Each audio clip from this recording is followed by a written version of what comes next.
ang atensyon mo lang laging Nasa gitna gitna lang. ng lane. Yung guhit na yan sa kaliwa, guhit sa kanan, huwag mo sasagasaan. Kailangan nasa gitna ka yan. Maintain mo lang yan. Tapos yung nasa unahan mo, pag medyo malayo, doon magdagdag ka ng kaunting gas. Pero tingnan mo rin yung speed limit natin. No? Oh. So yung mga 80 ang takbuhan yan, kanya Maintain 60, lang. 80, pwede na yan. Alalay ka sa ano, may pumapasok. Dagdag ka ng gas. Huwag ka magpo-full stop dito. Okay. Yung bus na dito sa area na to, hanggang dyan lang dapat sila. So yung pag-overtake niyang gano'n, hindi yan liliban dito. Mm. So tama naman yung ginawa mo, namreno ka lang, nagano ka lang, pero napasobra lang yung apak mo Yung ng brake. apak. Medyo madiin. So dapat yun, alalay lang yung Kasi delikado pag-brake. yung likod eh. Yung pag full stop na gano'n, Oo. pag yung nasa likod mo, di naka full attention sa'yo. Minsan kasi may mga driver na minsan nagsa-cellphone, nagte-text, di may iwasan pa rin yan. Minsan may kausap, no, may kakwentuhan, minsan wala doon sa focus, no. Dito sa expressway, possible na madisgrasya ka lang dito pag ang mata mo ay nawala dyan sa unahan.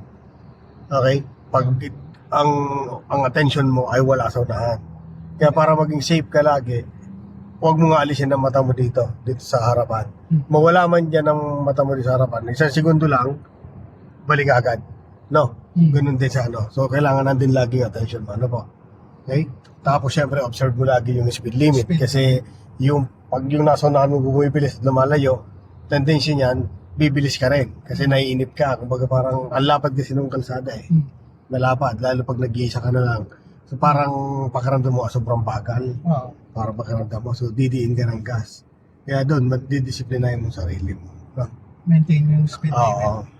Tapos sa pag-change naman ng lane, ganito lang. So, una, maintain mo yung speed mo. Huwag ka mag-change ng lane na pabagal. Kailangan pabilis. Oo. No?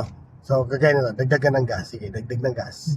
Sige, kasi malayo naman nasa naman, dagdag ka ng gas. Okay? So, tatry natin mag-change ng lane, ano? Maintain mo lang, ha? Signal ka ngayon ng kaliwa. Ayan. So, pag nag-signal ka ng kaliwa, huwag mong sabayin ng liko. Ano? Oo. So, silip ka muna sa mirror. No? Distance ng kasunod. Oo.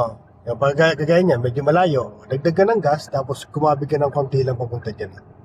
Ganyan lang, ano? Okay. Nako mo? Konting-konti lang yung galaw ng manibela, huwag mo kakabigin malaki.